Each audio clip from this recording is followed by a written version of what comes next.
నేను కాపాడతా. అందుకే శ్రీ వెంకటేశ్వర స్వామి యొక్క విగ్రహం అభయం ఇవ్వదండి, వరద హస్తం కూడా ఉండదండి స్వామికి. ఎప్పుడూ పూజ ఇలా కిందకి ఉంటుంది. ఏం మాట్లాడదామని మనం వెంకటేశ్వర స్వామి దగ్గరికి వెళ్ళినా ఆయన ఏమంటాడు, నోరు మూసుకో కిందకి చూడు, నోరు మూసుకో కిందకి చూడు, అంతే. ఇంక రెండు మాట ఏం చెప్పక, కోరక ఊరికే కొబ్బరికాయ కోరినట్టు కోరక, కోరిక ఏం చెప్పక, పాదాల్లో ఏం లేదు, నువ్వు గోవింద కూడా అన్నది, కిందకి చూడు అంటే నా పాదాలు ఆశ్రయించు, నేను చూసుకుంటా మొత్తం. మమ్ము కాచినవాడు, మా మనసు దోచినవాడు, మంగళాకారుడు మా శ్రీనివాసుడు.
Welcome Kaliyuga Bhagavad Gita channel. In this channel profile, you have to see channel language, in which language translated the Bhagavad Gita. You can press more button. You have to see channel profile. In this profile, channel description, in which languages available in your own language translated the Bhagavad Gita. Please select the link and also follow the WhatsApp channel. Thank you. కలియుగం స్వభావమే ప్రతిక్షణం వినాశమే, స్వార్థము అరాచకం అధర్మమే, మనిషిలో దురాశలే, మనసులో అసూయలే, అంతటా అశాంతితో ప్రయాసలే. ఈ కలిబంధనాల పాశాలు తెంచి మోక్షాన్ని చూపే సాధనం. ఈ కర్తవ్యమేదో కర్తవ్యమేదో వివరించి చెప్పే బోధనం. భగవద్గీత భగవద్గీత భగవాన్ శక్తి చూపించు గీతని, వెన్ను తట్టి నడిపించు గీతని, జ్ఞాన జ్యోతి వెలిగించు గీత, అజ్ఞానములను తొలగించు గీతని, లోన భక్తి నింపేది గీతని, ఆత్మ నీకు తెలిపేది గీత, ఈ విశ్వమంతా వ్యాపించి ఉన్న పరమాత్మ పదములను చేర్చు గీత.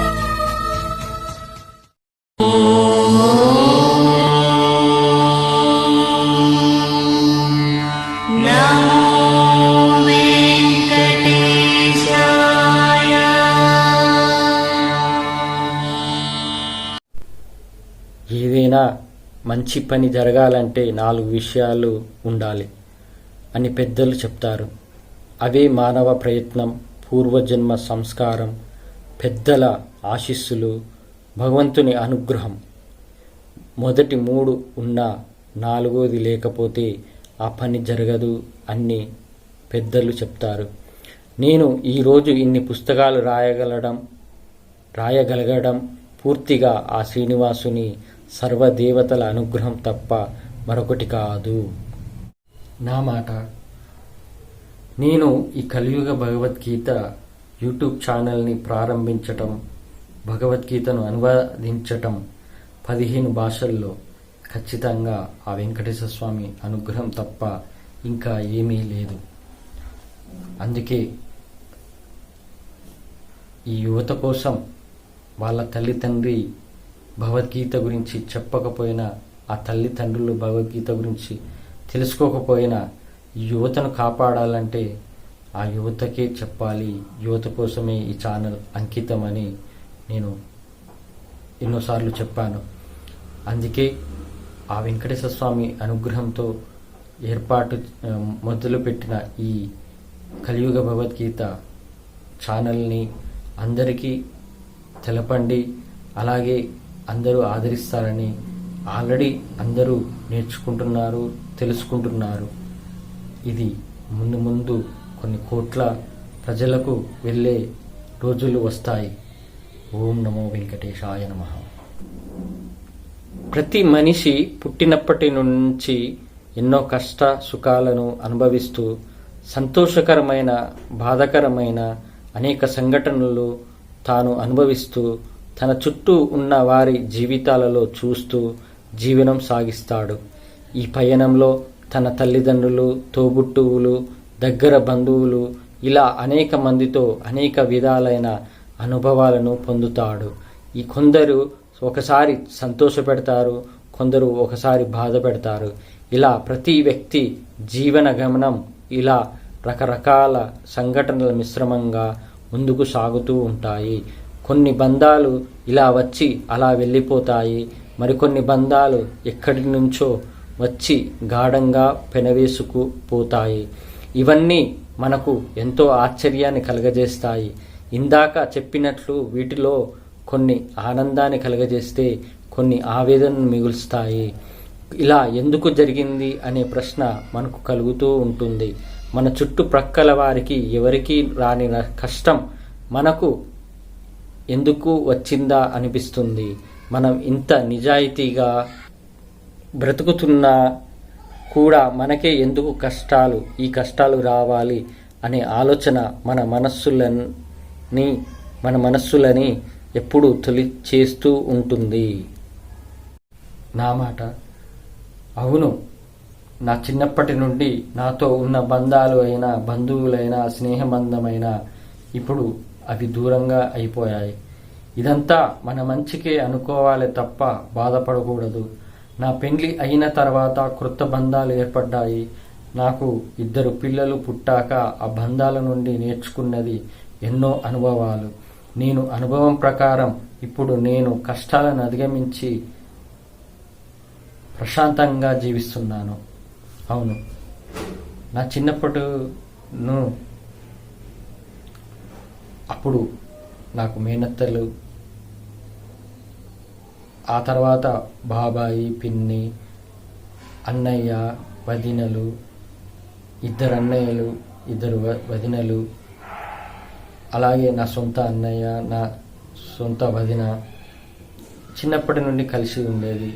పెండ్లయ్యాక, ఆ పెండ్లి కాకముందే అందరూ నా సొంత అన్నయ్య దూరం అవ్వటము, అలాగే నా పెండ్లయ్యాక నా భార్య కొత్త బంధం రావటం, అలాగే వాళ్ళతో కొత్త బంధాలు ఏర్పడటం వాళ్ళ అమ్మా నాన్నల ద్వారా, అలాగే వాళ్ళు ఇలా జీవితాన్ని కొనసాగిస్తూ నేను నా పిల్లలు పుట్టాక నా పిల్లలతో ఒక బంధాన్ని ఏర్పరచుకోవడము, ఆ తర్వాత ఇలా జీవితం కొనసాగిస్తూ ఉంటే మన కష్టాలు వస్తాయే, మన కష్టాలు వచ్చినప్పుడు అసలైన బంధువులు అనేది తెలుస్తుంది. అప్పటి వరకు, దాని ముందు వరకు అందరూ మన వాళ్ళే అనుకుంటాము. కానీ నీకెప్పుడు కష్టాలు వస్తాయో, నీ పిల్లలు కలిగినాక నీ కష్టాలు ఎప్పుడు వస్తాయో అప్పుడు నీకు తెలుస్తుంది నీకు నిజమైన బంధువులు ఎవరు, నిజమైన స్నేహితులు ఎవరు అని. అది తెలుసుకొని నేర్చుకుంటావు. నిన్ను ఎవరు స్వార్థంగా చూస్తున్నారు, ఎవరు స్వార్థంగా వాడుకోవటము, ఇలాంటివన్నీ తెలుస్తాయి. ఇక ఆ అనుభవం ద్వారా తెలుసుకున్నాక నువ్వు ఎలా జీవించాలంటే, ఆ దేవుడే నాకు అన్ని నిరూపిస్తున్నాడు, ఆ దేవుడే నీకు ఎవరు శాశ్వతం కాదు, నేనే నీకు దిక్కు అని నిరూపిస్తున్నాడు అని తెలిసినప్పుడు అలాంటప్పుడు ఆయన నడిచినట్టే నడవాలి. ఇక మళ్ళా పాత ధోరణిలో వెళ్ళకూడదు. మళ్ళా ధోరణిలో వెళ్తే మళ్ళా నీకు నువ్వు అదే బాధలు పడాల్సి వస్తుంది. అందుకే మనము ఆ దేవుడు నేర్పించినట్టు, ఆ దేవుడు చెప్పినట్టే మనం వినాలి. ఇది ఇక సొంత భార్య పిల్లలైన వాళ్ళను బాధ్యతగా పెంచటము, బాధ్యతగా చూడటం, అంతే తప్ప గొప్పలకు పోవద్దు. మనము ఆ గొప్పల కోసం మనము కష్టాలు పడకూడదు. ఈ పుస్తకం నెమ్మదిగా ఒక్కొక్క పేజీ దగ్గర కాసేపు ఆగి దానిలో ఉన్న విషయాల గురించి కొద్దిసేపు ఆలోచించి తర్వాత ముందుకు వెళ్ళండి. ఈ పేజీలో మీరు చదివిన సంఘటనలు మీకు ఎప్పుడైనా జరిగాయా, ఇటువంటి ఆలోచనలు మీకు ఎప్పుడైనా వచ్చాయా అని ఆలోచించండి. అప్పుడు మీకు ఇక్కడ నేను రాసిందే కాక ఇంకా అనేక విషయాలు మీకే స్వయంగా స్ఫురిస్తాయి. మిమ్మల్ని ఇన్నేళ్లుగా వేధిస్తున్న అనేక ప్రశ్నలకు సమాధానాలు దొరుకుతాయి. నేను రాసినవే కాదు, ఒక్కో పేజీ చదువుతుంటే ఇక్కడ రాయని విషయాలు మీ మనస్సుకు తెలుస్తూ ఉంటాయి. ఈ విషయం మీరు పుస్తకం ఒక్కో పేజీ చదువుతున్న కొద్దీ అర్థం చేసుకుంటారు. నా మాట, మీరు ఈ బుక్ ద్వారా నిజంగా చాలా తెలుసుకోగలుగుతారు. మీ గూర్చి మీ యొక్క ప్రశ్నలకు మీ సమాధానాలకు ఖచ్చితంగా నేను తెలుసుకున్నాను కాబట్టి చెబుతున్నాను. ఈ బుక్కుని పూర్తిగా చదివాక నాకు వెంకటేశ్వర స్వామి దగ్గర నుండి పిలుపు వచ్చింది దర్శనం కోసం. అవును, నేను ఈ అమృత తరంగిణి బుక్ కంప్లీట్ చేయడానికి దగ్గర వారం 10 రోజులు పట్టింది. ఎప్పుడు ఖాళీగా ఉంటే అప్పుడు చదివేది. అలా ఒక్కొక్క విషయం తెలుసుకున్న కొద్దీ నాలో ఆలోచనలు, చాలా విపరీతమైన ఆలోచనలు, ఆ ఆలోచనలకు సమాధానాలు కూడా దొరుకుతున్నాయి. దానివల్ల నేను చాలా వెంకటేశ్వర స్వామి ఇంత మనల్ని ఇలా సృష్టించి మనల్ని ఇలా కష్టాల బాధల నుండి మనం బయటపడడానికి ప్రయత్నిస్తున్నాడు అని తెలుసుకున్నాను. ఎప్పుడైతే ఈ పూర్తిగా ఈ బుక్ చదివినాక నేను ఆయన దర్శనం కోసం నిర్ణయం తీసుకున్నాను. ఆయనే ఒక యూట్యూబ్ ఛానల్ ద్వారా, విశ్వపతి గారి యూట్యూబ్ ఛానల్ ఒక వీడియో చూస్తున్న కొద్దీ, ఆయన వెంకటేశ్వర స్వామి గురించి తెలుపుతున్న కొద్దీ నాలో ఒక విపరీతమైన భక్తి ఒకేసారి రావటము, దాని ద్వారా ఖచ్చితంగా వెళ్ళాలి, తిరుమలకు వెళ్ళాలి అనే నిర్ణయం తీసుకోవడము, వారం రోజుల్లోనే ప్రయాణం మొదలుపెట్టాను. అలా పిలుపు వస్తుంది. ఈ బుక్ చదివిన వాళ్ళకు ఖచ్చితంగా వెంకటేశ్వర స్వామి పిలుపు ఖచ్చితంగా వస్తుంది. వాళ్ళకు ఆ పిలుపు రాగానే వాళ్ళు ఆ దర్శనం చేసుకునే సమయంలో అక్కడ ఏదో ఒక మాయ చేస్తాడు, ఆయన గురించి తెలియజేస్తాడు. అందుకే నేను తిరుమల గర్భగుడిలో ఆత్మదర్శనం కలగటం కూడా ఈ బుక్కే నాకు ముఖ్య కారణం. నా జీవితంలో జరిగిన అనేక సంఘటనలలో కొన్ని ఈ పుస్తకంలో మీతో పంచుకున్నాను. వీటిలో మీకు కొన్ని ఆశ్చర్యం కలిగించేవి కాను, కొన్ని అసలు ఏమాత్రం నమ్మశక్యం కానట్లు ఉంటాయి.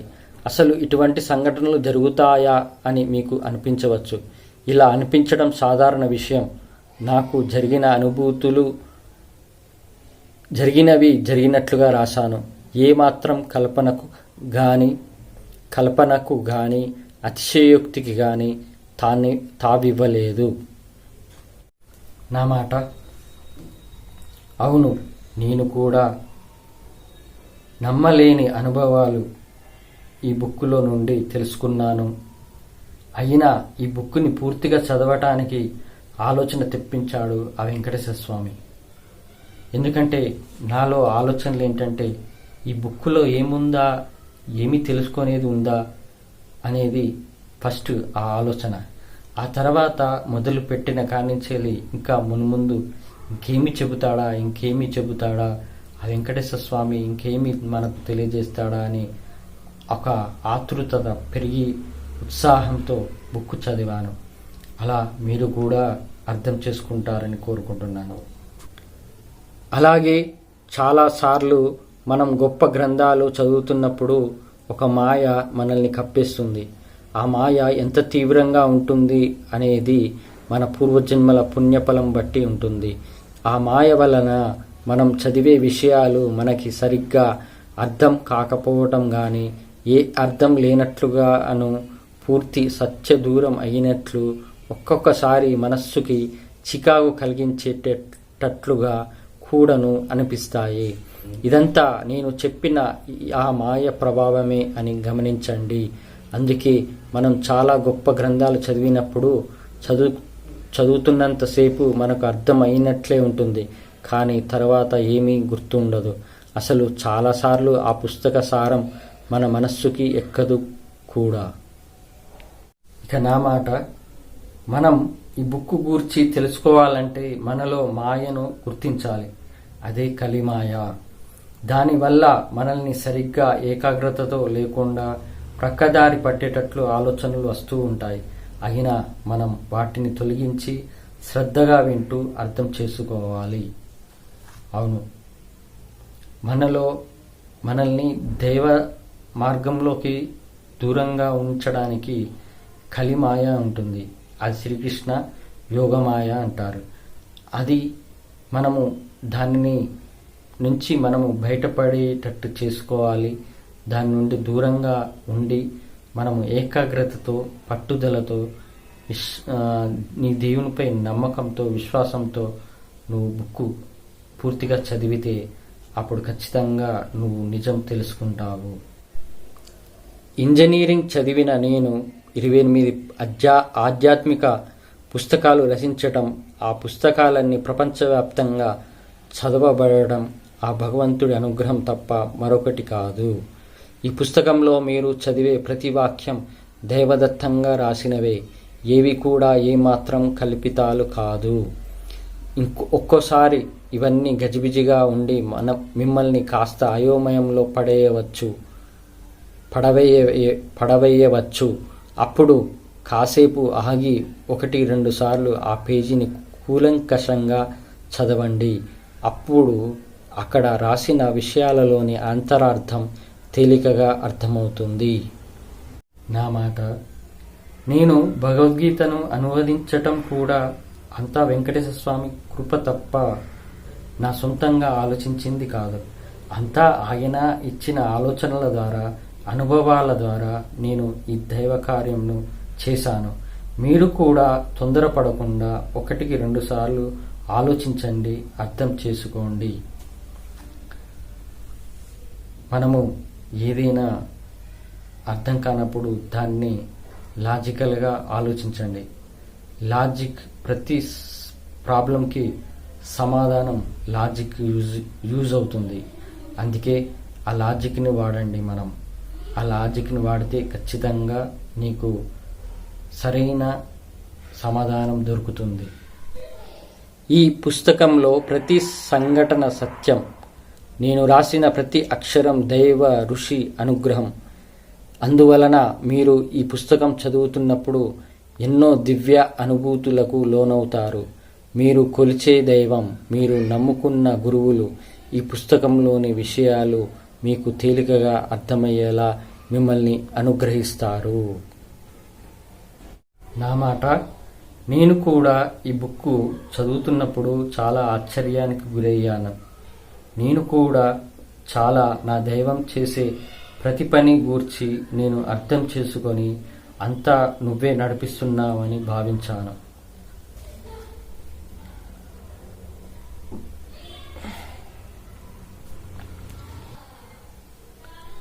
అవునండి, ఈ బుక్ ఎంత ఆశ్చర్యానికి లోను చేస్తుందో నేను అనుభవించాను కాబట్టి మీరు తెలుసుకుంటే ఇంకా ఆశ్చర్యపోతారు.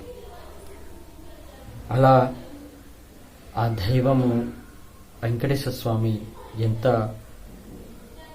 విచిత్రాలు చేస్తాడో, ఎంత అద్భుతమైన సంఘటనలు కలిగిస్తాడో అన్నీ ఈ బుక్ ద్వారా తెలుసుకోవచ్చు. అందుకే ఈ బుక్ని షార్ట్కట్గా ఇంపార్టెంట్ విషయాలు మీకు వీడియో ద్వారా అందిస్తున్నాను. మీరు కూడా ఈ వీడియోని 1-2 సార్లు వినైనా చూసైనా ఖచ్చితంగా అర్థం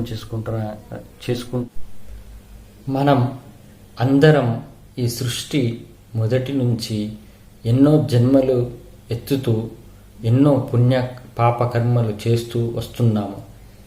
ఒక జన్మ నుంచి తర్వాత జన్మలకు వెళ్ళగానే గడిచిన జన్మ విశేషాలన్నీ మర్చిపోతాము.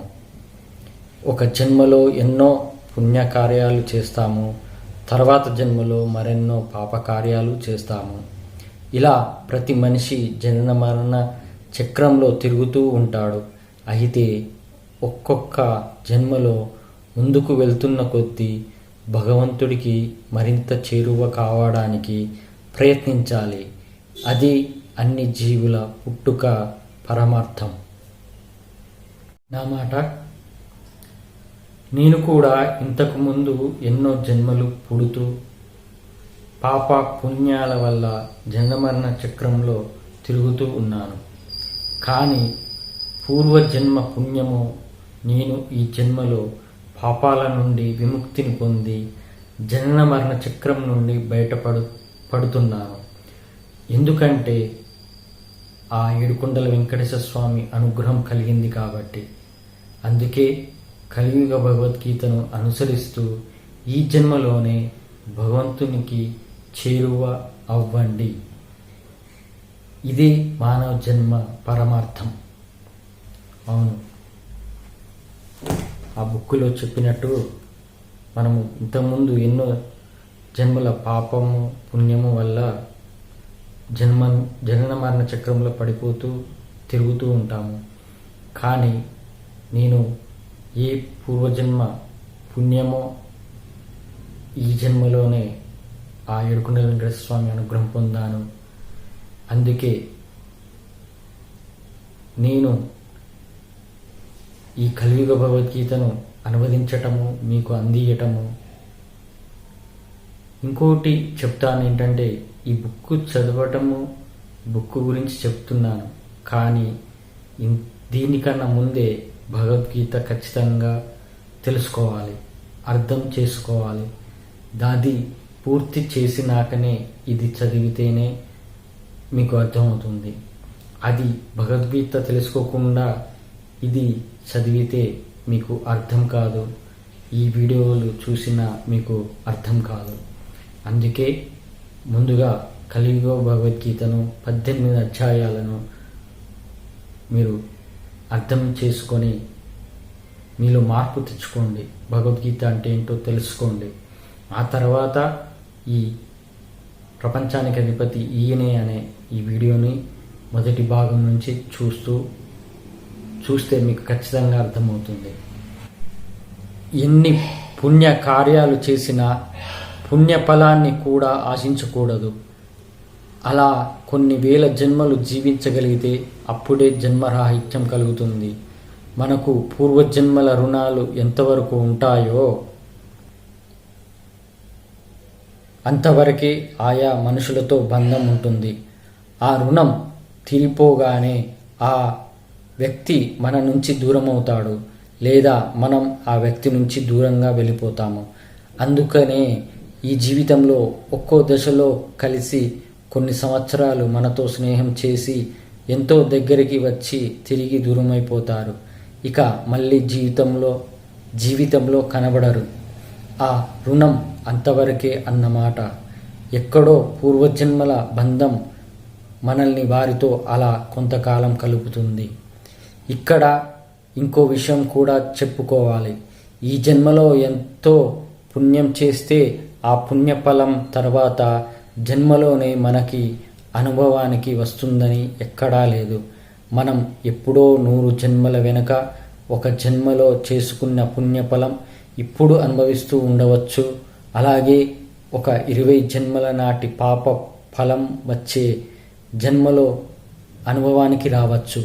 ఏ జన్మలో చేసుకున్న పాప పుణ్యాల ఫలం తర్వాత ఏ జన్మలో మనకు అనుభవానికి వస్తుందన్నది ఆ భగవంతుని నిర్ణయం ప్రకారమే జరుగుతుంది. నా మాట, దానం చెయ్యాలి, కానీ ఆ దానం చేసిన దాని గురించి పదే పదే గుర్తు చేసుకోవద్దు.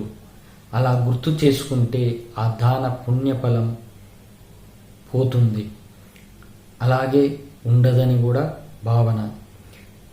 నీ చిన్నప్పటి ఫ్రెండ్ అయినా బంధువు అయినా వారికి దూరం అవుతాము. నేను పుణ్యఫలమో ఈ జన్మలోనే నేను ఏ జన్మ పుణ్యఫలమో ఈ జన్మలోనే ఆ వెంకటేశ్వర స్వామి అనుగ్రహం పొందాను. కానీ నా యొక్క పూర్వజన్మ పాపాలకు అనుగ్రహం పొందక ముందు వరకు నేను ఆ పాపాలకు బాధలు కష్టాలు పడ్డాను కదా. ఆ భగవంతుని నిర్ణయం ఈ జన్మలోనే రాసిపెట్టి ఉంది. అవును, మనము దానము 3 రకాల దానాలు: బట్ట దానం, అన్నదానం, చదువు దానం. ఈ 3 దానాలు తప్ప ఇంకే దానాలు చేసినా అది నీకు ఎలాంటి ఫలము కలగదు. ఈ 3 దానాలు చేస్తేనే నీకు పుణ్యఫలం కలుగుతుంది. అలాగే ఆ దానం చేసినాక దాన్ని పదే పదే గుర్తు చేసుకోవద్దు, ఇంకొకరికి వివరించకూడదు. అది అలాగే నేను చిన్నప్పటి నుండి ఎంతోమంది ఫ్రెండ్స్ ఉన్నారు, బంధువులు కూడా ఉన్నారు. కానీ ఇప్పుడు ఆ రుణం ఎంతవరకు ఉందో అంతవరకే ఉంది. వాళ్ళు ఇప్పుడు కొంతమంది దూరమయ్యారు కదా. అది అలాగే ఏ జన్మ పుణ్య ఫలమో ఈ జన్మలోనే వెంకటేశ్వర స్వామి అనుగ్రహం పొందాను. ఈ అనుగ్రహం పొందకముందు నా యొక్క పూర్వజన్మ పాపాలకు నేను కష్టాలు బాధలు పడ్డాను. అందుకే మనము ఎంత బాధలున్నా కష్టాలున్నా ఓర్చుకోవాలి. మనము ఆ దేవుణ్ణి స్మరిస్తే, ఆ దేవుణ్ణి శరణు పెడితే, ఆ ఏడుకొండల వెంకటేశ్వర స్వామిని శరణు పెడితే ఖచ్చితంగా నీ యొక్క పాపకర్మలకు విముక్తిని కలిగిస్తాడు.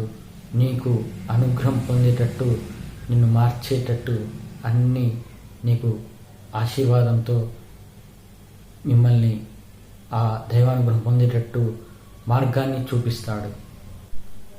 అందుకే ఒక్కోసారి మన చుట్టూ ఉన్న వారిలో కొంతమంది ఎంతో అహంకారంగా ఎన్నో పాపాలు చేస్తున్నప్పటికీ ఈ జన్మలో వారు సమాజంలో ఎంతో ధనవంతులుగాను ఎన్నో ఉన్నత స్థానంలోనూ ఉండటం గమనిస్తుంటాము. వారు ఎంత నీచమైన పనులు చేస్తున్నప్పటికీ ఇన్ని భౌతిక సుఖాలు ఎందుకు అనుభవిస్తున్నాడని మనం అనుకుంటాము. అంతేకాదు, ఒక్కొక్కసారి వారి జీవితాలు కూడా ఎంతో సాఫీగా జరిగిపోవటం కూడా గమనిస్తాము. ఇదంతా ఆ జీవి పూర్వజన్మలలో ఏదో జన్మలో చేసుకున్న గొప్ప పుణ్యఫలం తప్ప మరొకటి కాదు. ఇప్పుడు చేస్తున్న ఈ దుర్మార్గపు పనుల వల్ల వచ్చే జన్మలలో ఎప్పుడో తప్పక ఫలితం అనుభవిస్తాడు. ఇది తథ్యం. నా మాట, ధనవంతుల గూర్చి ఇది అందరికీ ఉన్న సందేహం. ఈ సందేహం బుక్కులో చెప్పిన వాక్యం ద్వారా మీకు అర్థమయ్యి ఉంటుంది. భగవంతుడు ధనవంతుణ్ణి పేదవాడిని ఎందుకు పుట్టిస్తాడంటే పూర్వజన్మ పుణ్యం వల్ల ధనవంతుడిగా పుడతాడు, పూర్వజన్మ పాపం వల్ల పేదవాడు కూడా పేదవాడిగా పుడతాడు. ధనవంతునికి ఎలాంటి డబ్బుకి కానీ బట్టకి కానీ అన్నానికి కానీ లోటు ఉండదు. అదే పేదవాడికి డబ్బుకి లోటు ఉంటుంది, బట్టకి లోటు ఉంటుంది, అలాగే అన్నానికి కూడా లోటు ఉంటుంది. మరి ఈ ఇద్దరి మధ్య తేడా ఏంటి? వాళ్ళల్లో అహంకార భావం. పేదవాడు అహంకారంతో తను ఉన్న దాంట్లో గొప్పగా ఫీల్ అయ్యి తను ఇతరుల ముందు గొప్పగా చూపించుకునే విధానం అది అహంకార భావం. అదే ధనవంతుడు తనకు ఉన్నదని చూపిస్తూ ఆ ఉన్న దాంట్లో తప్పుల మీద తప్పులు చేస్తూ అహంకారంతో ఉంటాడు. మరి ఇలాంటి వాళ్ళు ఏదో ఒక రోజు ఆ పాపాల వల్ల పేదవాడైనా అధర్మంగా జీవిస్తాడే డబ్బు కోసం. అలా చేయకూడదు. ఇక ధనవంతులు పేదవాళ్ళైనా చివరికి తెలుసుకోవాల్సింది ఈ జన్మ పరమార్థం ఏంటో తెలుసుకోవాలి. అప్పుడు తెలుసుకున్నప్పుడే ఖచ్చితంగా వాళ్లకు ఈ దైవానుభూతి దైవభక్తి భగవద్గీత ప్రకారం నడిస్తే అప్పుడు దైవభక్తి గురించి వాళ్ళకు అర్థమవుతుంది. అందుకే భగవద్గీతను అందరూ ధనవంతుడైనా పేదవాడైనా ఎవరైనా భగవద్గీతను తెలుసుకోవాలి, ఆచరించాలి. అప్పుడే దైవానుగ్రహం కలుగుతుంది. ఇక ధనవంతుడైనా పేదవాడైనా అధర్మంగా జీవిస్తే అంటే ధర్మాన్ని పాటించకుండా ఉంటే మళ్ళీ వచ్చే జన్మలో ఆ సుఖాలను చూసుకున్న పాపాలు చేసి వాటికి ఫలితాన్ని వచ్చే జన్మలో అనుభవించాల్సి వస్తుంది. డబ్బు కోసం అధర్మంగా పేదవాడు తప్పులు చేస్తే మళ్ళా దానికోసం ఆ పాపాలు మళ్ళీ వచ్చే జన్మలో అనుభవించాల్సి వస్తుంది. కాబట్టి అందరూ ఈ జన్మ ఏంటో తెలుసుకోండి. మానవ జన్మ రహస్యం ఆల్రెడీ మీకు వివరించాను ఈ ఛానల్లో. మీరు ఆ మానవ జన్మ రహస్యం బట్టి భగవద్గీతను అనుసరించి ఖచ్చితంగా మారేటట్టు ప్రయత్నించండి. మనుషులే కాదు, మన చుట్టూ ఉండే పెంపుడు జంతువులు కూడా మనతో పూర్వజన్మలో ఏదో బంధం కలిగి ఉంటాయి.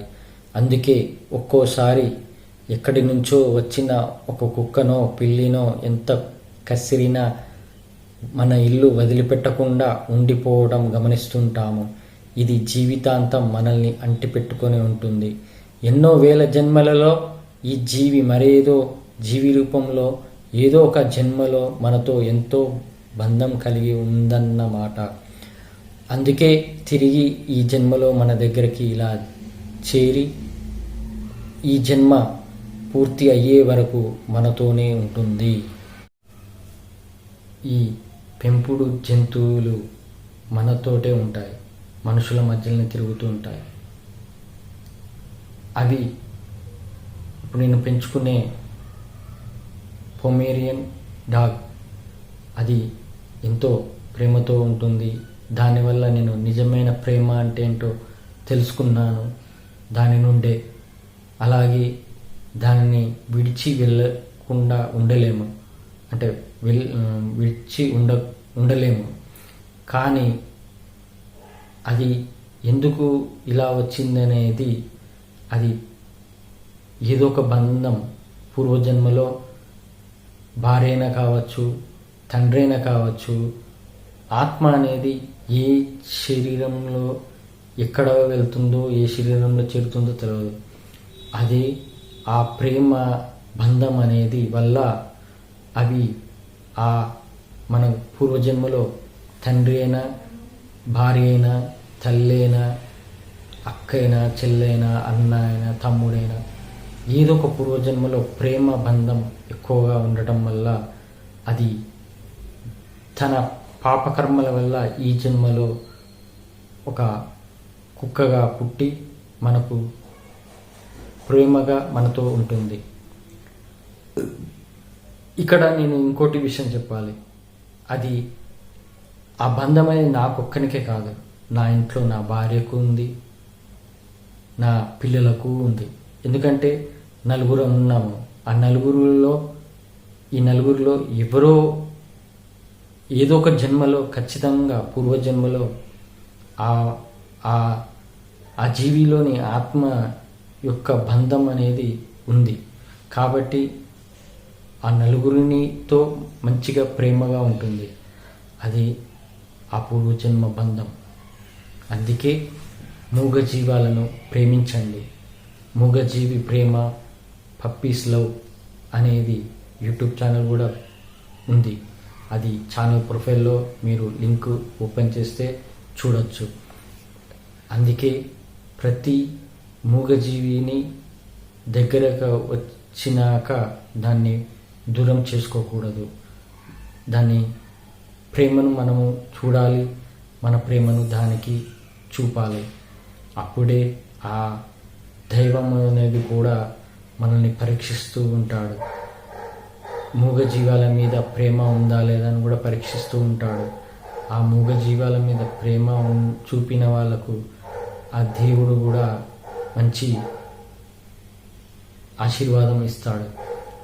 అలాగా చూడకుండా స్వార్థం కోసం ఇప్పుడు పెంచుకుంటున్నారు, తర్వాత వదిలేస్తున్నారు.